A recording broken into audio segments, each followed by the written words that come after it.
Halo semuanya, pameran mobil IMS 2023 yang dilaksanakan tanggal 16 sampai 26 Februari 2023 di JI Expo, di mana beberapa pabrikan meluncurkan mobil listrik, tapi tidak seheboh tahun lalu ya, bahwa tahun lalu di IMS 2022 hadir Hyundai Ioniq 5, di mana mobil ini diproduksi secara CKD cukup mengejutkan, serta harga jualnya yang termasuknya paling murah pada saat itu dengan fitur yang berlimpah, yang dimana pesaingnya saat itu hanya ada Tesla dengan harga 1,5 miliar, dan Hyundai mampu menghadirkan mobil listrik dengan CKD di bawah 1 miliar. Memang ada Ioniq sebelumnya atau dan Kona yang harganya 600 sampai 700 jutaan, tetapi memiliki fitur yang lebih rendah dibandingkan pesaingnya. Jadi kali ini saya coba informasikan ada apa saja mobil listrik di IMS 2023 yang tetapi tidak seheboh tahun lalu. Mobil yang sudah existing, yang sudah dikenal oleh publik ada tiga ya. Ada BZ4X, Ioniq 5, dan Wuling REV di masing-masing stand Toyota, Hyundai, dan Wuling sudah ada, termasuk ada modifikasi beberapa Wuling REV. Dari pihak MG mengenalkan MG4 EV, di mana secara spesifikasi kalau kita lihat sebenarnya lebih rendah daripada spesifikasi yang ada di Ioniq 5. Tetapi karena dia masih CBU, maka harga jualnya cukup tinggi. Sebenarnya tidak jauh beda dengan Ioniq 1 atau Ioniq yang pertama hadir di Indonesia dan Kona. Harganya di 600-700 jutaan, di mana dia juga CBU sebenarnya.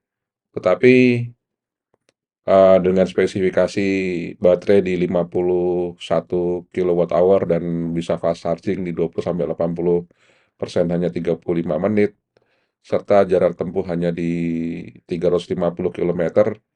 Mobil ini dijual, menurut WLTP ya, mobil ini dijual dengan harga, informasinya di bawah 1 miliar, tetapi belum ada informasi resmi dari pihak MG4 EV.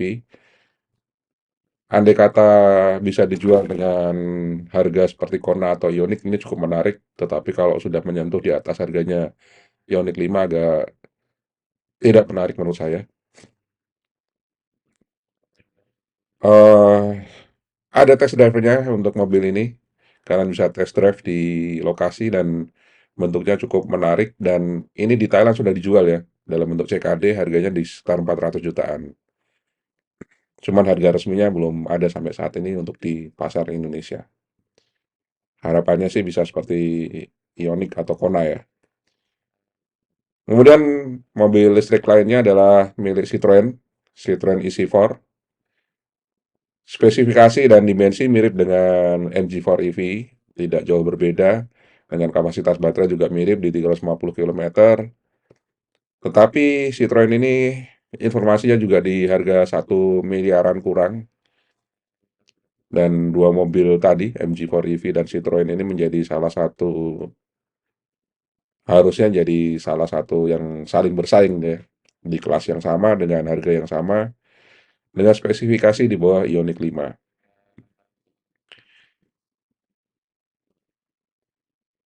Nah, yang cukup menghebohkan di pameran IMS ini sebenarnya informasi awal adanya mobil digembar-gemborkan ya di media dengan SMK. SMK akan menghadirkan mobil listrik yaitu Neta V. Di media banyak beredar, tetapi kenyataannya tidak ada sama sekali. Jadi, mobil listrik yang diperkenalkan adalah mobil listrik yang khusus untuk niaga, di mana mobil niaga ini bisa menampung hingga 11 orang dan jarak tempuhnya hingga 300 km. Mempunyai dua charging type, yaitu Type 2 untuk slow charging dan fast chargingnya dalam bentuk DC. Nah, yang lucu lagi adalah DC ini menggunakan tipe GBT, di mana di Indonesia itu hanya ada tiga tipe charging, yaitu CCS2, CHAdeMO, dan Type 2. Nah, saya nggak ngerti bagaimana cara menge-charge untuk fast charging ini, apakah diberikan konverter dari pihak, SMK sendiri. Sebenarnya mirip dengan DFSK Glora E ya, itu juga mirip. Apakah ini diberikan konverter dari CCS2 atau CHAdeMO ke GPT, informasi ini belum tersedia. Karena kalau nggak diberikan konverter, maka pengecasan selama 20-80% sesuai dengan klaim bahwa hanya 30 menit, ini tidak bakalan bisa terjadi. Jadi agak lucu kalau mobil niaga kemudian melakukan pengecasan hingga waktu yang dibutuhkan hingga 8 jam. Bahwa menurut klaim bahwa baterai yang digunakan adalah 49 kWh, di mana 49 kWh ini kalau di 7 kilowatt, artinya kalau dari 0 sampai 100 itu berarti membutuhkan waktu sekitar 5 jam.